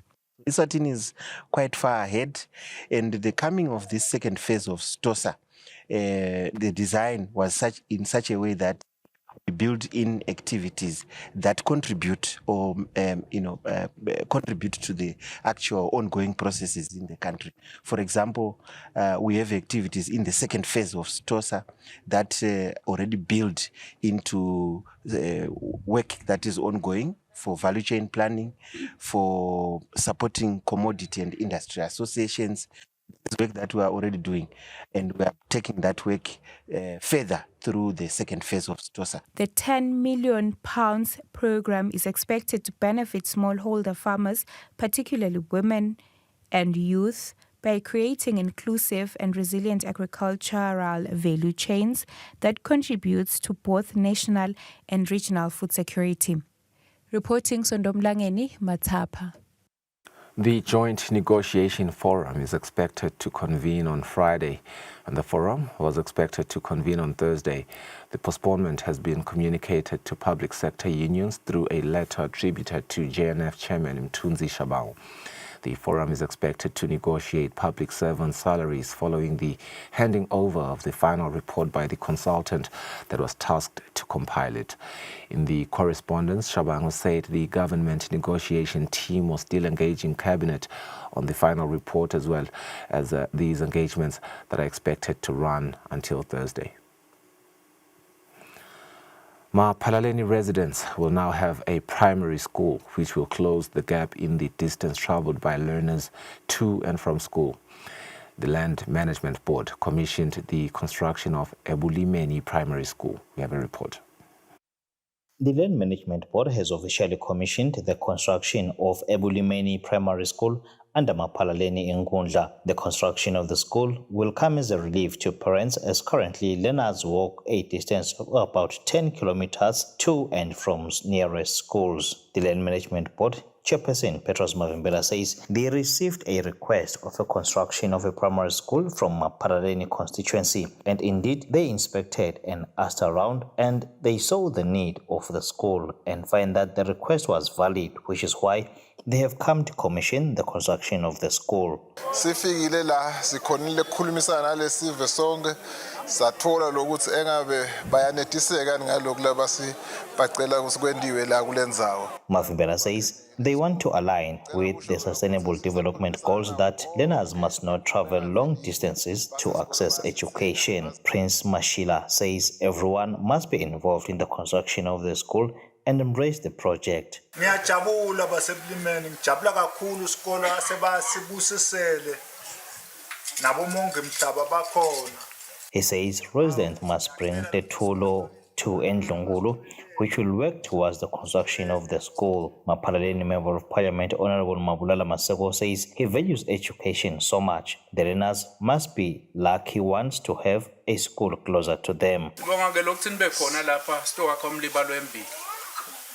Mina imfundo ngiyayisaba. Lamhla bayithaba abantwana labakhona. Umntwana nakatawudla intsaba. Uchamke imvula. Imthelo umntwana akhala asaya esikolweni. Residents expressed their joy and gratitude on the construction of the school. Njisabulile batukulu bethu batawufunza kamnanzi. Lesikolo njengalo namhla sibusisekile kusukela nathi sisatalwa sakhanza solo basinathi bafuna kusendela ukuthi sikhona kufunza tudana. Leti khala lebethi khona betitsabukisa. Lendzawo nawo ya kuletikolo lesingisona besingisona sifundisa labantwana. Singumgubulundvu asihambeki. Kude netimotolwana mhlambe timotolwana noma ngathi gulumba vele nje akuhambeki kuyofika letikolweni. The construction of the school has already commenced. Worth noting is that the road in the area is in a bad condition and it is inaccessible. Reporting MKN MCB, Mapalaleni. The Finance Minister, Neil Reichenbach, is attending the 8th session of the Specialized Technical Committee of Ministers of Finance at the African Union in Johannesburg in South Africa. He will be chairing the session, and this session will bring together Ministers of Finance and Health, central bank governors, senior policymakers, experts, as well as development partners to deliberate on concrete strategies to close Africa's health financing gap, as well as to strengthen resilience. We had an interview with the minister before he left the country to unpack what Eswatini will be advocating for as it takes on the role of chair during the meeting. We are looking at two main things at the moment. We are looking at how can we better fund our health. At the moment, we have the budget declaration, which says that about 15% of your budget should be for health. And none of us are, I think there are 2 countries in the continent that are managing to do that. I think the rest of us are not. At the moment, the average is about 7.5% that our governments on average are taking of their budget and putting towards health. Eswatini is 10%. 10% of our budget goes towards health. So we're better than the average, but we are not at the 15% like is required. So we're getting together as Minister of Finance, so what can we do about this? How can we find the money? How can we improve the health spend? Because as we know, if you don't spend on health, it's got all sorts of awful economic consequences of not funding health. And so, but at the same time, the second thing is in how do we get our economies to improve and how do we boost our economies? Eswatini is coming with a strategy of their own. We really believe as a country that what we need to try and do as governments across the continent is for government procurement to support each other. So we're coming with a strategy which we're going to be tabling at the STC as Eswatini. We are going to say we want to promote a mechanism, and it's a little bit complicated, but it boils down to where different countries will produce different products, and then as government buying, we use the strength of government buying to support each other to grow the industrialization of our continent. At the moment, whatever expensive thing you see in this room is probably imported onto the continent. Whatever cheap thing you see in this room is probably produced on the continent. So we need to change that. The Minister for Commerce, Industry and Trade, Mangoba Khumalo, has assured the Eswatini that the coming to the end of AGOA will not affect trade in the textile sector, which accounted for the majority of trade under AGOA in 2024, which in total amounted to over 1 billion emalangeni. In a press statement, the minister confirmed that while the non-renewal of AGOA yet signals the end of duty-free and quota-free access to the U.S. market, Eswatini remains strongly positioned to maintain and grow trade through a new trade regime that includes a reciprocal external tariff of just 10%, which is the lowest in the region. Mangoba Khumalo says this makes Eswatini the most competitive location for U.S.-bound exports in Southern Africa. The minister stressed that the textile and apparel sector will continue to operate and no job losses are expected as a result of this transition. Instead, the government anticipates increased investments as well as job creation as companies seek to benefit from the country's competitive advantages. The ministry has put in place contingency measures to ensure that factory shells remain operational and that trade flows continue uninterrupted. The government is also actively engaged in broadening export markets through initiatives such as the African Continental Free Trade Area and improvements to the business environment. The minister further revealed that the government of Eswatini is currently in talks with the United States government to renew the AGOA agreement or secure a similar preferential trade arrangement. The minister says government remains committed to expanding trade benefits through new markets, including the African Continental Free Trade Area, and investing in infrastructure to support export growth. All companies and stakeholders have been encouraged to contact the director in the Department of International Trade, Lungile Dlamini, on 7606-3001, 7606-3001 for further guidance and support during this period of transition. In a telephonic interview, Business Eswatini's chief executive, Inathi Dlamini, said they are hopeful that the AGOA agreement will be renewed, and if it is, they expect it to return under the same terms, including duty-free and quota-free access to the U.S. market. The Minister for Public Works and Transport, Ndlaluhlaza Ndwandwe, has signed the air service agreement with Angola's Minister of Transport, Ricardo D. Abreu, at the International Civil Aviation Authority Annual General Summit in Montreal, Canada. Communication shared by the Eswatini Civil Aviation Authority on their website states that this signing ceremony is a critical step towards achieving the goal of opening African skies and creating more connectivity across the continent. The agreement is expected to boost both trade and economic exchanges between the two nations, advancing the process of extending Eswatini's connectivity with other African countries. ISWACA also states that this partnership demonstrates a shared commitment to enhancing intra-African connectivity as well as supporting the continent's overall growth. A bench of judges of the Constitutional Court has questioned at what age In Siswati culture, a girl is considered ready for sexual practice. The judges, Justice Mamsi Dlamini, Justice Bongani Dlamini, and Justice Zonke Makakula, raised this point while hearing the application of government spokesperson Alpheus Mfana Umalo, who is charged with sexually abusing 2 girls under the age of 18. He argues that the Sexual Offences and Domestic Violence Act does not align with Eswatini's cultural practices.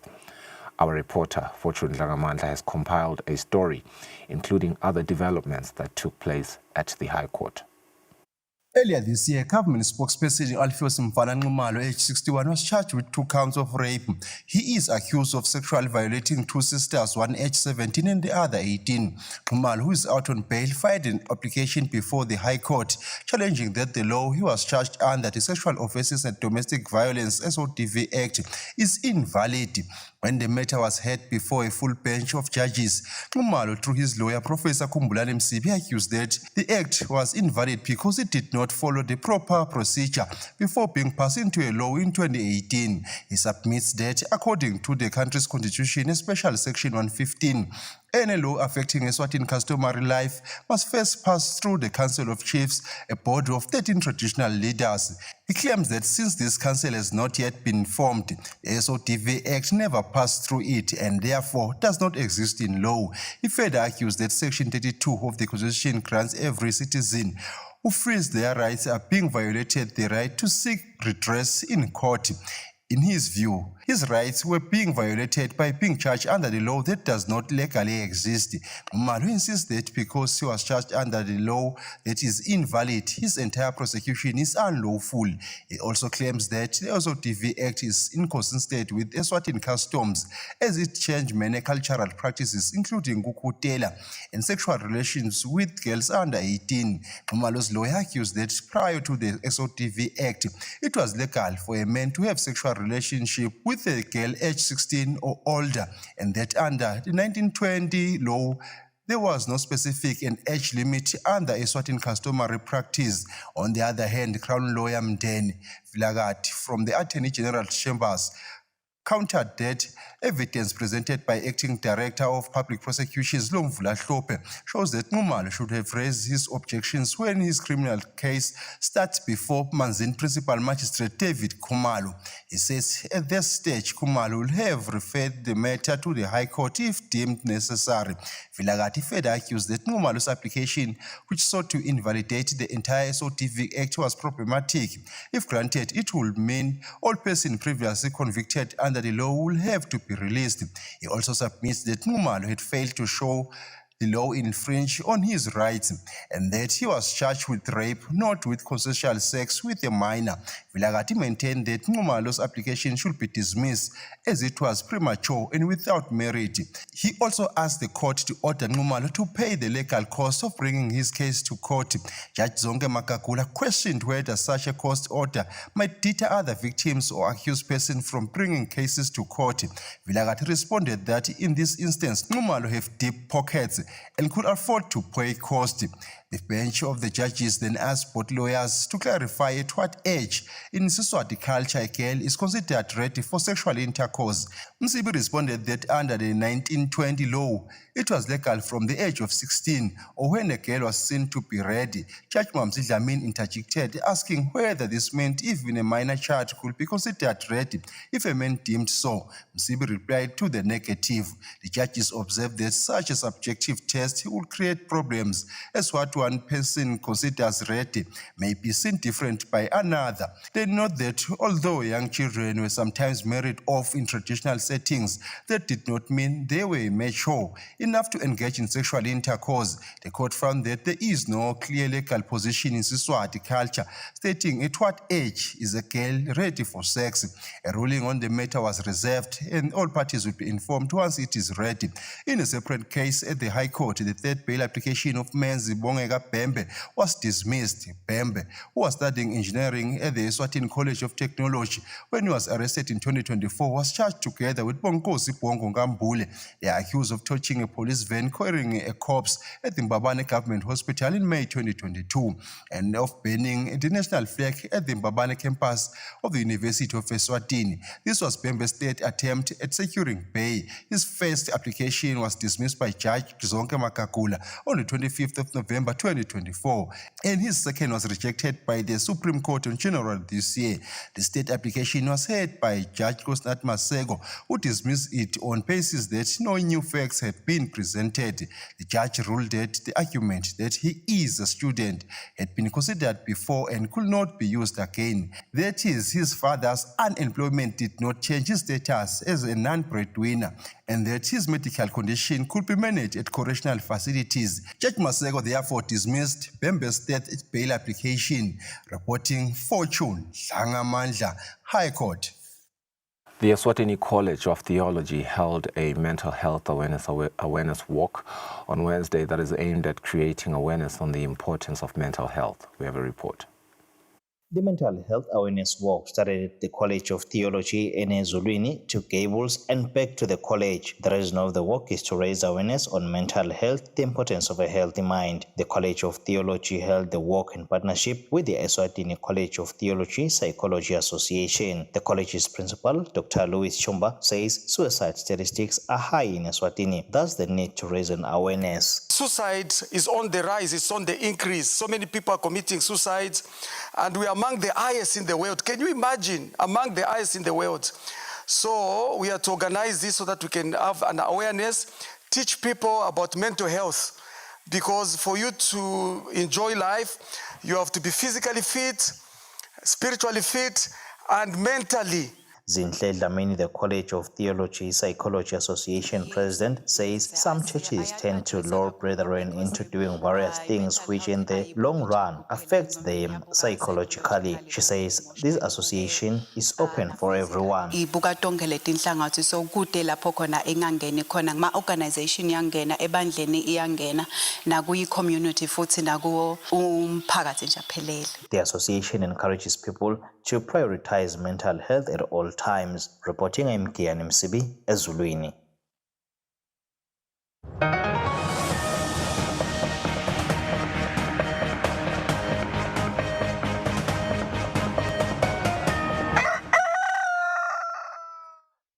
At least 69 people were killed in a powerful earthquake that hit a central Philippine province, where dozens of people were killed by a powerful earthquake in Tuesday night. The magnitude earthquake that hit at about 10 p.m. trapped an unspecified number of residents in collapsed houses, nightclubs and other businesses in the hard-hit city of Bogo and outlying rural towns in Cebu province. The wounded received treatment outside this hospital in the Philippine province of Cebu. Rescue officials say the facility inside is struggling to cope. There are many patients here. We are already overwhelmed. Local authorities are frantically searching for survivors after one of the strongest earthquakes to hit the central Philippines in over a decade. It struck at 10 p.m. local time Tuesday. Amateur footage shows the moment the lights from this church started to fall and its bell tower collapsed. The 6.9 magnitude quake forcing residents out on the streets, with some taking shelter and resorting to prayer. Lord, please send some help, Lord. The earthquake's devastation is extensive. Shattered glass surrounds this shopping center, and some buildings barely stand upright. Family members comfort each other as local officials take away the dead. Authorities expect the death toll to rise as most people were at home at the time the quake struck. The Philippines sits in the Pacific Ring of Fire, prone to volcanic activity and earthquakes. A tsunami warning was lifted hours after it went into effect.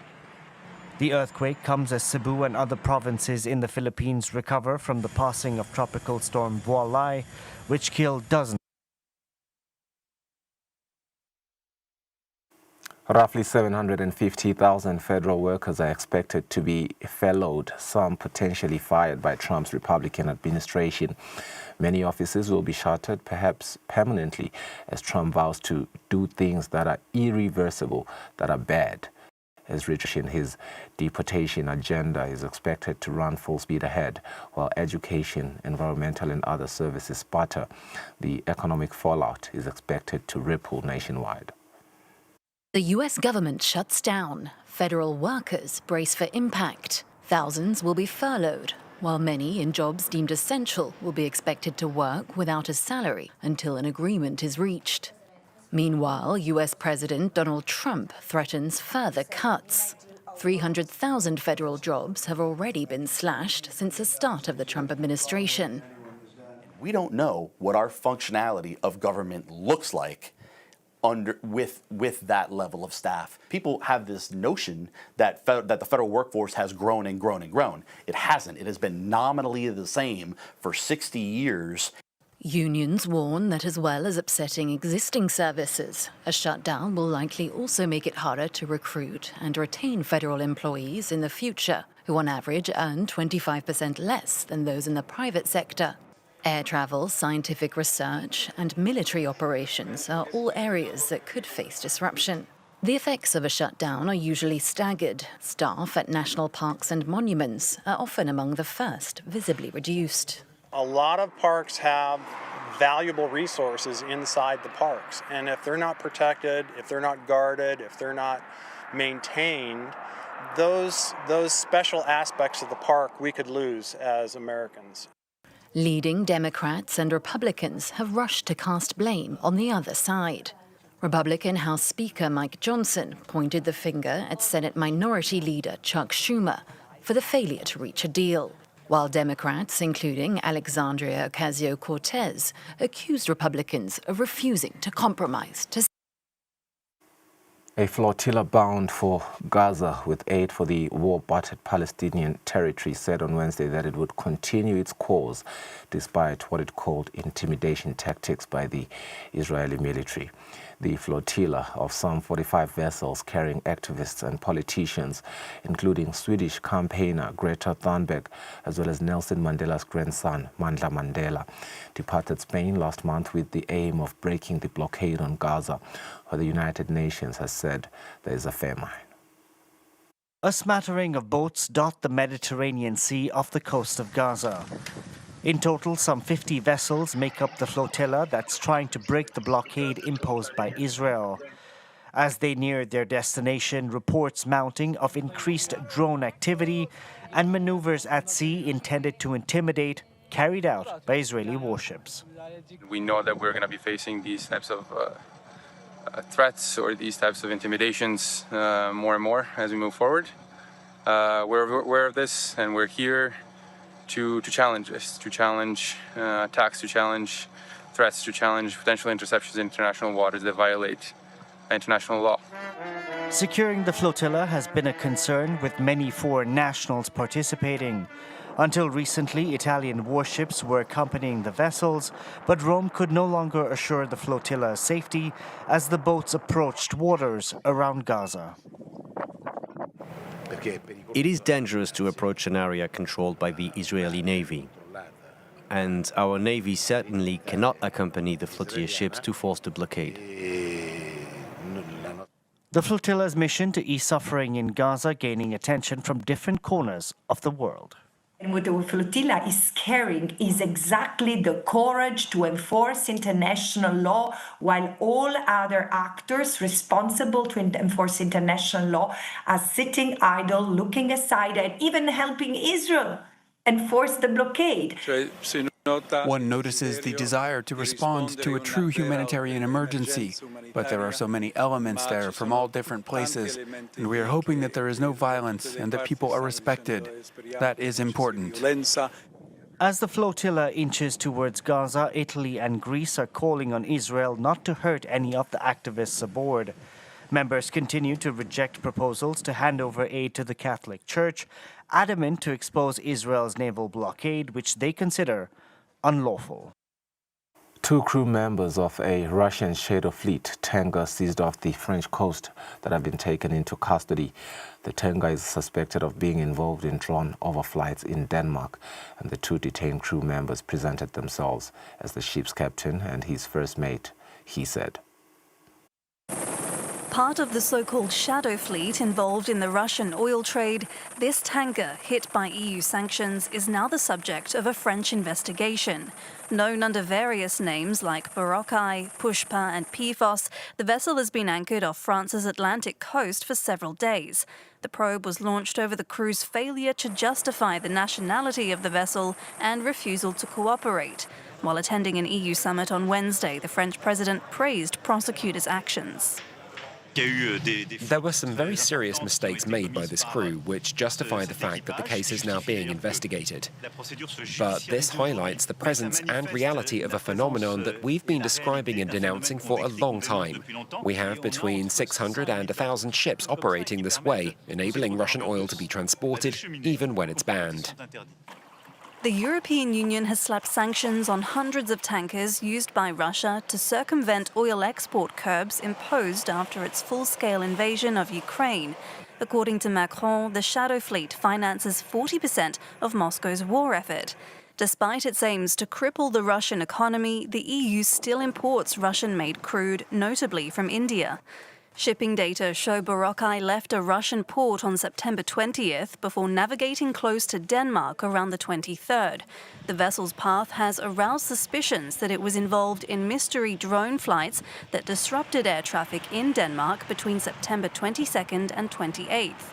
Macron, however, stopped short of linking the tanker to the incursions, saying it wasn't for him to do so.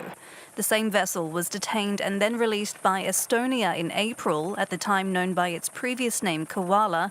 Authorities said it wasn't sailing under a flag, a violation of maritime. Violent clashes broke out in several Moroccan cities late on Tuesday after days of protests over health and education reforms. After a crowd disperses in the city of Oujda in the northeast of Morocco, a police van drives straight into protesters, injuring one of them. An incident that happened on the fourth day of national protests, which show no sign of dying down. Initial peaceful gatherings called for a reform of the education system and improvements to healthcare, which protesters say the government has been neglecting. Protesters, by now greater in number, on Tuesday night clashed with security forces in several cities across the country. Demonstrators threw stones at police, who responded with dozens of arrests. Here close to Agadir, vehicles were overturned or set alight. Violence that Morocco's Association for the Defense of Human Rights condemned. The violence and repression we've seen in the past few days are really unprecedented. For the first time since at least the 1980s, the youth can't even protest. They're being repressed, dispersed before they can even assemble and chant their slogans.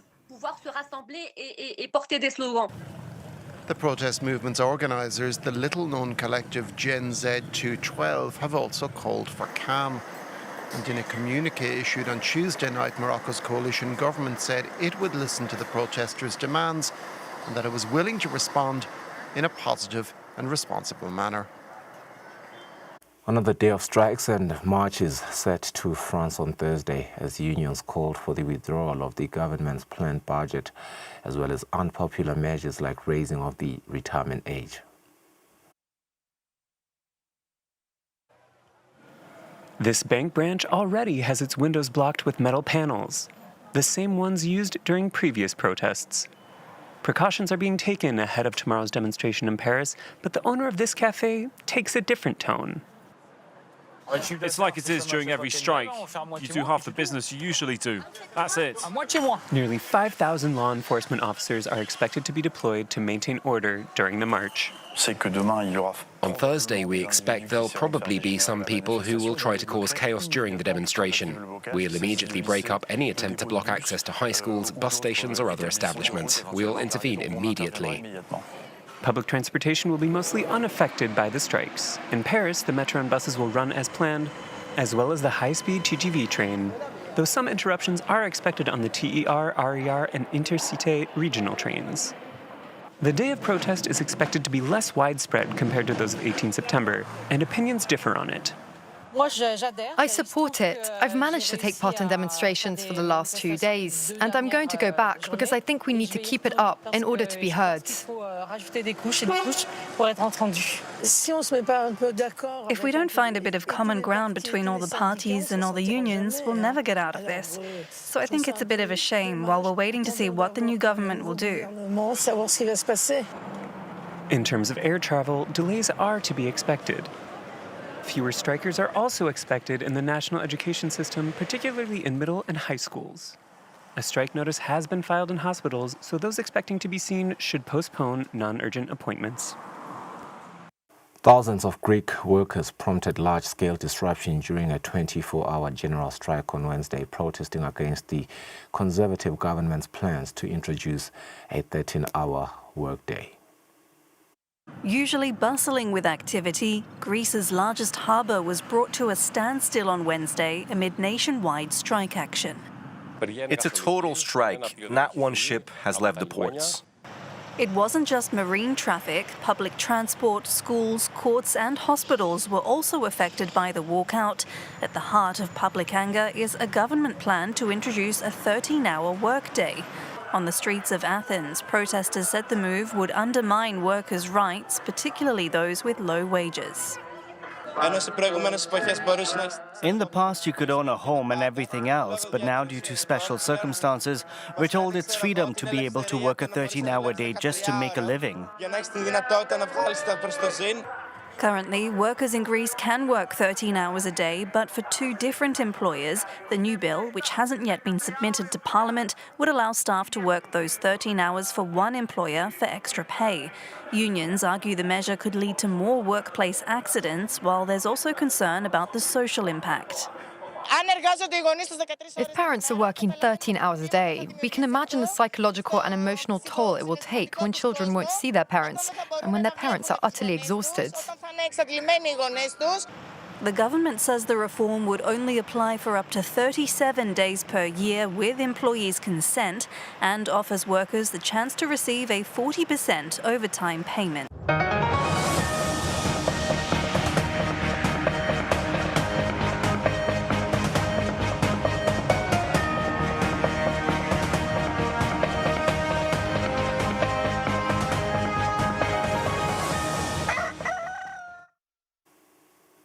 MTN Eswatini will be sponsoring the league games with an amount of 22 million Malangeni, 500,000 for the next 3 years. The increment of the sponsorship money for the league was announced at Mahlale House in Ezulwini. That marks the end of our English news. We'll go for a net break. We have the Principal Secretary from the Ministry of Agriculture for an interview.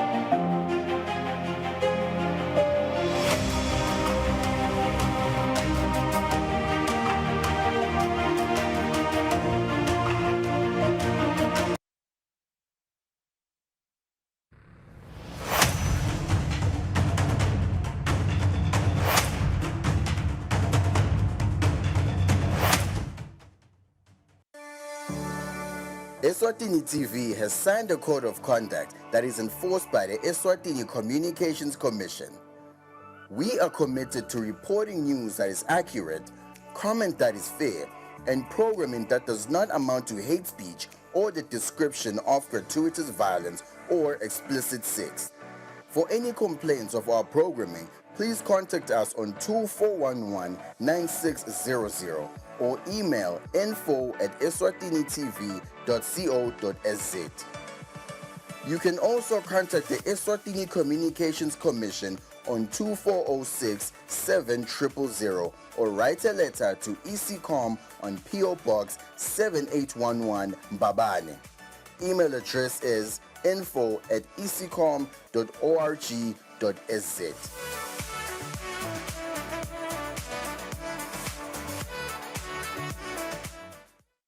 Kude lesinye isikhathi ngaphandle kwalesi. Aba research bafunze. Being risky means ukuthi nalokuwa kwayo kulula. Nathi kufuna sente ukukhiqiza lokusembili.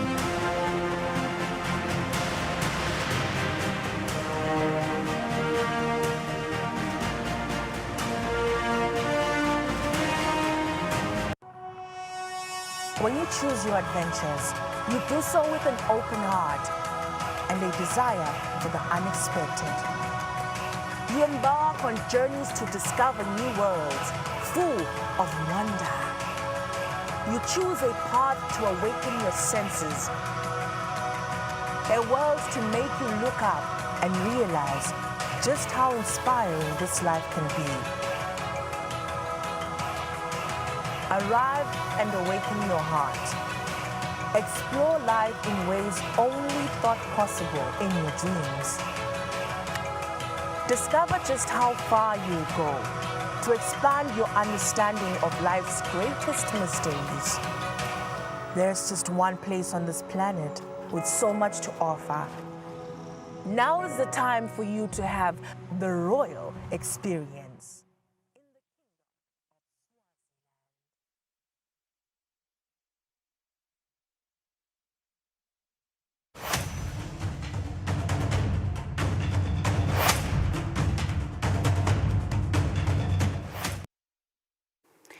Ngiphinza ngomule ngolumhle ehlelweni. In this next and very brief conversation siyokhulumisa tekulima kodwa sokuthi ihlangothi letekulima licontribute lokungenani 17% ku GDP yesifundza saka SADC. Kanti ke ilive laseSwatini nalo litibophelele kulithuthukisa lehlangothi ngekubambisana nawo lamanye emave lakhona esifundzeni saka SADC netinhlangano letisekela emave lasathuthuka ukuthi akhone kufeza emaphupho awo noma ke imigomo yekuthuthukisa timphilo kuto tekulima kufaka ekhatsi support towards the operationalization of the SADC regional agriculture policy le policy ke lehlukaniswe kabili kuna SOTA 1 na SOTA 2. SOTA ke 2 noma phase 2 ulonjwe ke itolo litiko letekulima kanti ke bhekisana namhla tingqoqo kulolu hlangothi tichubeke kumanje excuse me se nginamabhalane lomkhulu etiko letekulima senisimelane nguvuzele mnguni kwamukele ehlelweni. SOTA 1 ngiyaconza lokho ukuthi kwabheke ukuthi aqale nga 2018 kuya ku 2024 live malimi adopter belihlose kuzuza ini noma ku contribute ini nasikhulumisa ukuthi kumele ukuthuthukiswe ihlangothi letekulima ku SADC region. Siyabonga kakhulu Sithole ukuthola leli thuba. Ngicela ukuvusela umbukele ekhaya. Le program yethu ingcikithi yayo lenkulu ku developer policies ukuthi njengemave aka SADC sitawukhona kanjani ukuthi sondle sive kubede lo lambako in the region. So kufaka ke ekhathi ukuthi vele siyayidzinga i-transformation yama food systems. Nasikhuluma ngama food systems sisho ukuthi tindlela letenta ukuthi kukhiciteke lokudla kulamave ethu. Kuyafuna ukuthi kuplanwe lo unihleleke kahle nathi ukuthi ngesikhathi lesingikuthi sitakwenda naku ngesikhathi lesingikuthi sente naku and sikwende nabani. Lokhu ke utawunaka ukuthi ku-involve uhulumende, lokhu ku-involve i-private sector, our farmers lekuwona sisebenzisana nawo. Bese kuba ke mhlambe ne-civic society letawusibambisa lo ukuthi nje ngathi nje thina sihamba siyele kuma-communities siyofundzisa abalimi. Ngeke kube nguhulumende kuphela lo wenda lokho kodwa nala ama-organizations la ngama-NGOs ayasibambisa kakhulu kulowo msebenzi. Inhloso ke yaStosa 1 kakhulu bekukokuthi sinikwe ema-assignments njengemave aka SADC ukuthi siyolungisa into letithide. Oqala kunenzaba ma-resources ekusebenza ka-agriculture. Ma-resources, they come at different level. Kukhona la chamuka ku-level yahulumende to support the farmers. Bese kuba nema-resources la chamuka at level la khona umlimi noma umfuyi angatiyela yena ku-financial institution atitholele le mali. Sineke assignment yethu njengabohulumende was to level le playing ground la kutawutholakala khona leti mali. Sinakile kokuthi if you go to a financial institution ungumlimi ufike uthi utofuna imali kutaba ne challenge because imali kithi noma kuma financial institutions ayinophuma kalula because agriculture is considered to be a high risk sector. Ngaleso sizathu ke sigcine sathi no asitendele tethu tindlela tekuthi sisite labalimi. Now naga kenyalo we have a general fund lebitwa ngoswa Eswatini Agriculture Development Fund. Sinema funds la attach kuma parastatals akithi la fake khatsi hamba ubuye loka iweight la fake khatsi ama revolving funds la ka numbot la sisita khona kulima ama vegetables. Lokunye ke lokumcoka lokwakwaze kuyi assignment yethu was to develop what I would call associations alama commodities leswendako. Sine nje ka horticulture sesicedzile sesinayo association yabantu labalima tibhitfo bese kuba ngule yembila nemabhontshisi nayo sesiyendile seyikhona. Lesi sayisebenta nyalo ngilena ke yetinyama leyo ke sisayisebenta ke ukuthi nayo igcine iphumelele. It's TOSA, actually, the abbreviation. I might got it wrong. But PS Nani buga the phase 1 and the phase 2. Yes, uhambisa imbili tinzaba ukuthi in terms of enhancing information and knowledge nekuthi ke balimi bakhona kufinyelela itimakethe kangcono.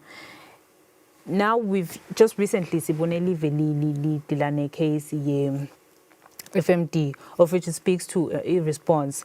Given law phase 2, noma again and phase 1 lessons that you've had as a ministry from then going into phase 2, ukuthi engabe litawusita kanjani ukuthi live likhone ukuthi ilungiselela ngcono to avoid cases as such nema losses that we've actually had to incur because of outbreaks, especially kutilwane lesitikichita kwasiphinza futhi sithengisele ngaphandle kwelive.